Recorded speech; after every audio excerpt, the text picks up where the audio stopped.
Welcome to another episode of Eagle Productions Respect. I'm Derek Renicky. Unfortunately, we have very somber news. I regret to inform you that Charlie Kirk is dead. Charlie Kirk was an inspiring conservative leader. He fought to preserve life, liberty, and the pursuit of happiness. He believed in God and in Jesus Christ. He bravely fought for what he believed in. He shared many beliefs that I do. It's tragic. I absolutely love my career. I love doing this. I'm very passionate about law and politics. This is the one part of it, though, that I do not look forward to. It pains me. Charlie Kirk was a child of God. He was loved by Heavenly Father and by Jesus Christ. He was a husband, he was a father to two young daughters. I can't imagine the pain his wife and children are going through right now.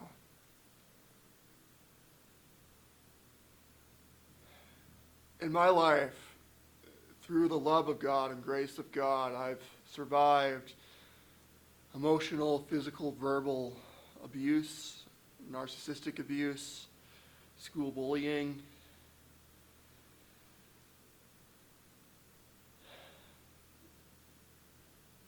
Personally, when I've felt pain, not proudly, but I felt a desire for retribution. I felt this anger from the pain.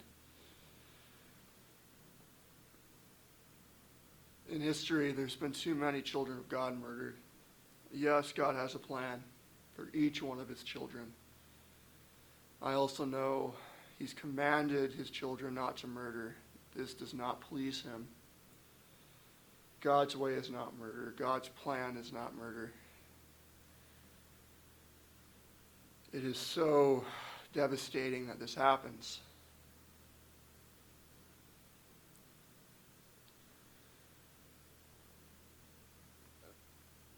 I am in awe of the Kirk family.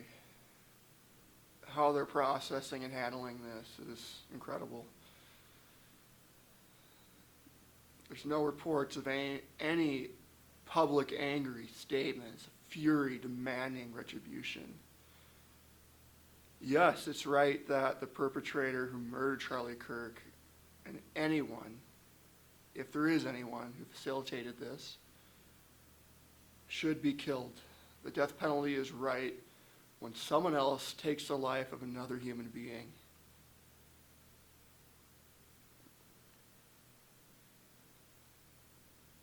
It's inspiring how the Kirk family's handling this. My prayers are with his wife, two young daughters.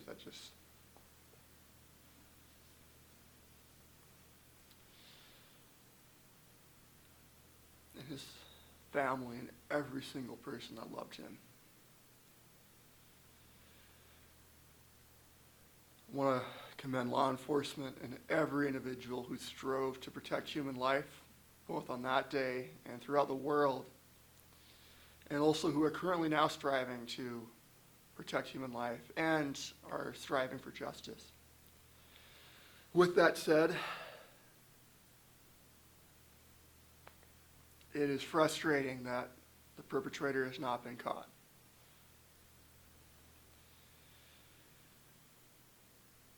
I want to preface this with the fact that I'm not a lawyer yet, nor am I an expert in law enforcement or Secret Service. With that said, it is not right that in broad daylight, in front of a crowd of over 3,000 people, an individual can open fire and murder a human being and walk away from it. With that said, it is early in the investigation. It's been about a day at the time of this recording.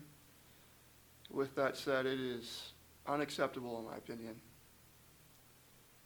I want to be careful because I am so grateful for law enforcement. My life and everyone watching this episode, our lives have been saved in so many ways that we're not aware of by law enforcement, and I'm so grateful for them. And I do not know half the hell they've seen. Quite frankly, I don't know 99% of the hell they've seen. I don't know everything they do. I don't know the complexities of protecting human life like the experts do. With that said,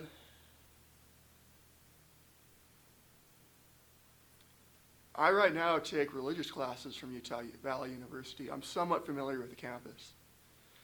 I was also a student at the University of Utah when a Chinese foreign exchange student was murdered less than a decade ago. And in 2018, while also I was studying at the University of Utah, Lauren McCluskey, God bless her soul, was murdered on campus on October 22nd, 2018.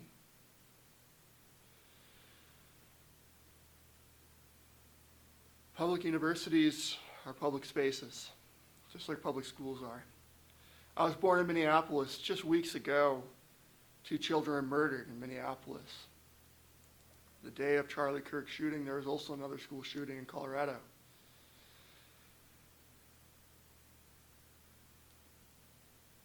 We can stop public school shootings.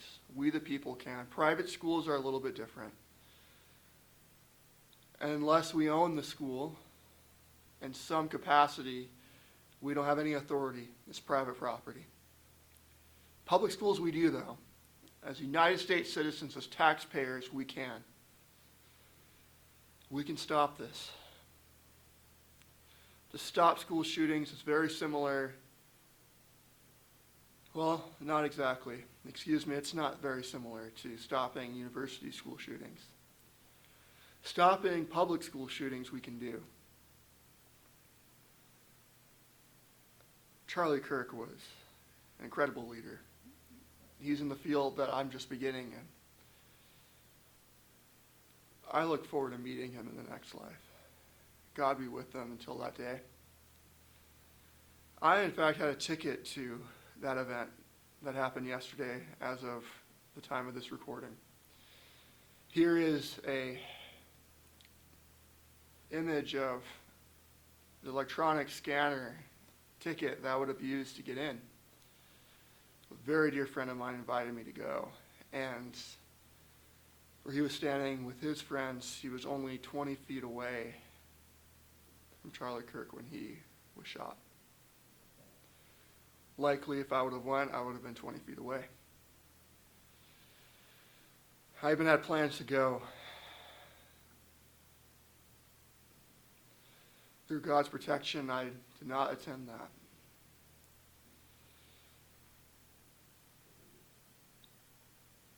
It pains me that political violence is happening. We have measures to protect ourselves. Yes, we need to take the time to process the pain of this, particularly those who are close to Charlie. Regrettably, I never had the opportunity to meet him or get close to him. He's someone I would have been honored to have been a friend with. It still pains me, and I can't imagine the pain people close to him are going through. With that said, I know we can stop public school shootings and also shootings on university campuses.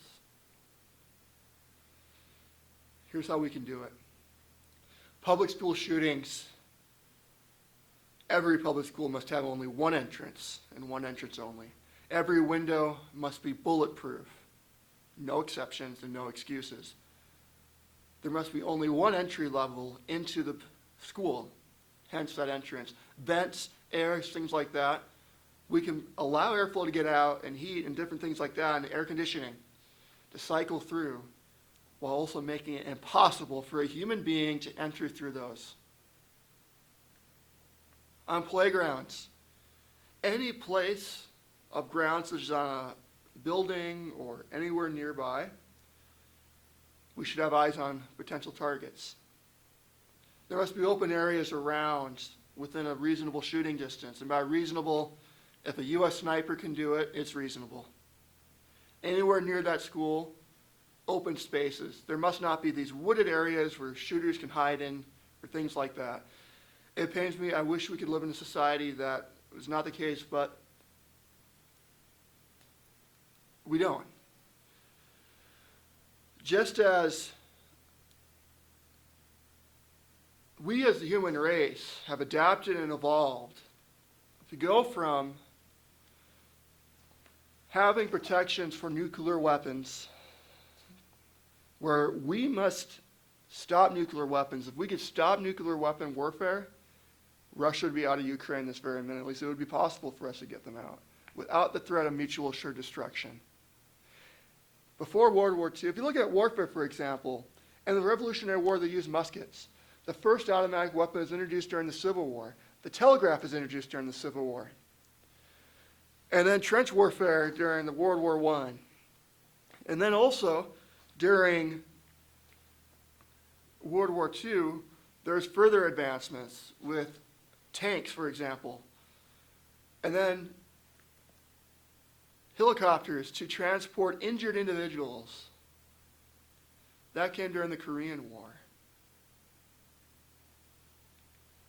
We as humans, we adapt. Evolution is true in the sense species adapt to the different circumstances they're in. For example, I'm from Wisconsin. In the summer, I'm enjoying watching baseball while I was living in Wisconsin in a t-shirt and shorts and having a great time. I would play baseball in the summer without long sleeves on. During the wintertime, I'd wear a coat. I adapted to my environment. God uses evolution to help species go forward and advance and adapt to their circumstances. We as the human race must adapt to our circumstances too. We don't live in a society where public schools are safe. We don't live in a society where political gatherings are safe without precautions. We can make them safe, and with precautions, they are safe. And we must not be living with the motivation of fear. That is not right. In response to this catastrophe, we must not let fear rule us. And we don't have to. Here's how we don't let fear rule us. Public schools. Again, one entrance, bulletproof glass. Places of playground where children are playing. Within a distance of a U.S. sniper who can shoot, there must be open areas. If it's private property, then from the view of that private property, we must have bulletproof barriers up. It's extreme. Well, human life is extreme.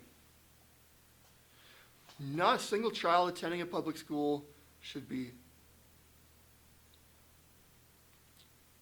fearing for their life. We can stop this. We don't have to be victims. We can rise above this. Through God's grace, I'm in the process of overcoming my abuse. And to those who have loved ones, or you yourself have been a victim of this crime, please take the time to heal. Please use the professional and spiritual resources there are to heal. I'm doing it right now. I'm attending therapy once a week, typically. And by God's grace, I'm attending church every Sunday. Jesus Christ is a miracle worker, but he also wants us to stand up and do everything we can. If you look at Lazarus, that miracle where he raised Lazarus from the dead, his disciples did everything they could with the clothing and other things. If you look at the scripture in John, that's exactly what happened. His disciples were doing the clothing and lifting up Lazarus and things like that, not raising him from the dead, but doing everything they could. And we need to do the same. And we can do the same. Again, with public schools, we can keep those safe. And it's not complicated. Again, we block out all areas on a public playground, anywhere associated with the school. Either it's impossible for a shooting to occur, such as bulletproof windows, different things, sporting events, a high school football field, different things like that. Make the campuses enclosed so the local community can't look in as easily. We don't have to make it like a prison, but we can make it secure. Prisons, they keep people in. Schools, we're trying to keep people out. That's what we're trying to do. And we can do it. Then of Charlie Kirk, here are the facts. He started the event around 12 noon. Approximately at 12:10 p.m., while answering a question about gun violence perpetrated by transgender activists, he was murdered. It was allegedly, the latest reports have, as of the time of this recording, which is about 6 o'clock p.m. on Friday, September 11th, that a .30-06 was used to shoot him in the neck. And he died shortly after. He was in part of campus that was open to other buildings, and allegedly the shooter is on top of the Lossy Center. I've actually walked by that very spot as I've been on the Utah Valley University campus for various reasons. It's a beautiful courtyard. There's a fountain, and if you look at the videos of witnesses at the scene, I could have been one of them. They're running through that. There's a beautiful water fountain there. They're running through that, and there's a courtyard, and there was thousands. There's over 3,000 people there. And what's infuriating, there's only 6 university police officers on staff, and as far as we know, there's nobody on the rooftops, at least carefully scanning. Well, even if they were carefully scanning, it wasn't enough to prevent this. And if you look at it, there could have been military personnel on the rooftops to stop this. And there weren't. I don't know all the reasons, so perhaps I'm naive, but, I am naive in this. I don't know exactly what I'm talking about, and I do not want to demean law enforcement officers. I greatly respect them. My life has been saved in ways I'm not aware of through law enforcement officers. It is an honorable profession, and I want to support it to the best of my ability. With that said, and it's not incompatible with my reverence and my admiration for law enforcement, this should not have happened. Just as in 2024, just last year in Butler, Pennsylvania, that shooting at President Donald J. Trump, who at the time was going to be president, should not have happened. We can stop this. At events on public universities, if there is at least an armed security guard on top of either all those buildings that could see down at a reasonable shooting distance opportunity at Charlie Kirk, either all those buildings or they have eyes on all those buildings. Perhaps they have 3 officers on one, where one's looking at this side, the other's looking at the north, east, west, south, etc. At University of Utah events, such as football games, they do have law enforcement officers. I was working at the University of Utah Law School my senior year of college. And at a University of Utah football game, I was working because we had an event at the law school. There's literally 2 police officers at the law school, which is across the street from the football stadium, making sure everything was safe. If they're doing it at football games, we can do it at political events. We can do it when people are exercising their First Amendment rights. It's wonderful we protect at football games, and we can do it at other public events. We must do it. As a human race, we've evolved where we have a society now where at public gatherings it is not safe. Before there was weaponry, yes. To an extent, sure, someone could stab, etc. People can still stab. We are at a time where open fire is a serious concern. I retract that. Yes, there were dangerous people at events. People could stab, people could use physical violence before weaponry. But right now, there's way too many shootings. That is the paramount concern when you go to a public event. An open fire. By God's will, I'm going to have events at universities in the future. What I'm going to call for, every individual must go through a screening. I am pro-Second Amendment. My career is going to be fighting to defend that. Not exclusively, but that's part of my career. I'm a passionate believer in the Second Amendment. And by God's grace, I'm going to protect my wife one day and children one day through my Second Amendment rights. I have a responsibility to God to do it. However, if anyone's going to come to my events with a gun, we're going to have security personnel and eyes on that individual at all times. Once an open event like that, open meaning not enclosed in a building, I'm going to call, and more than call, I'm going to ensure there are eyes on every single rooftop so there's not another rooftop sniper ever again. Any other place where a sniper can sneak in, there's going to be security right there.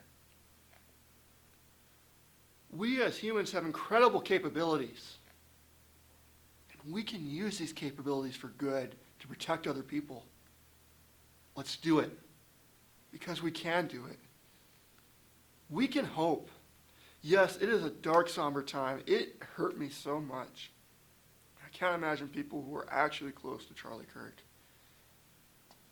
It is healthy to take time to process this emotionally, spiritually, in all the ways. I'm still processing it. But we can also be hopeful.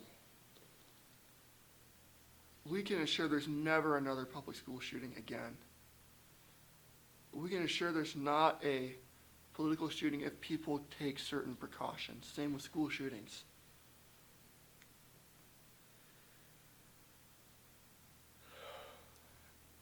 To those who are hurting, are feeling really dark, keep the light.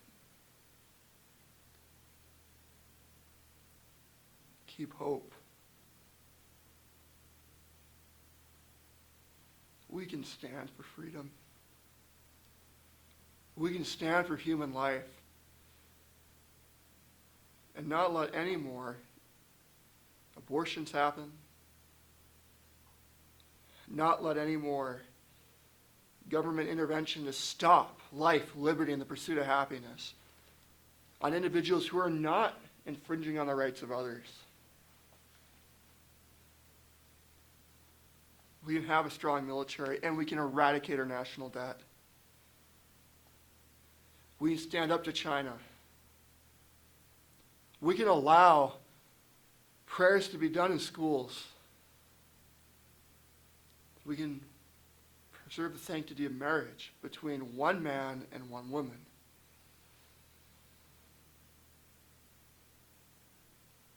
We can allow all children of God to have the freedom of their pursuit of happiness, their freedom for life and liberty, including free speech. Everything that Charlie Kirk fought for, gave his life for, we can carry it on. We must carry it on. For as it's been said, for evil to exist, good men and good women must do nothing. And the time is now to act. Not violently, not infringing on any right of another human being, but acting in a way that's in line with the U.S. Constitution, that preserves life, liberty, and the pursuit of happiness. We can do it. Charlie Kirk, it's not goodbye. It's until we see you again. I am grateful for what you've taught me. I'm grateful for your courage. I'm grateful for the wonderful family you've left, who will see you again, just like I'm going to see you for the first time in the next life. Because of Jesus Christ, we will see you again. There's hope. And your future, Charlie, is very bright. God be with you, my brother. And let's stop these shootings from ever happening if precautions are taken, because we can.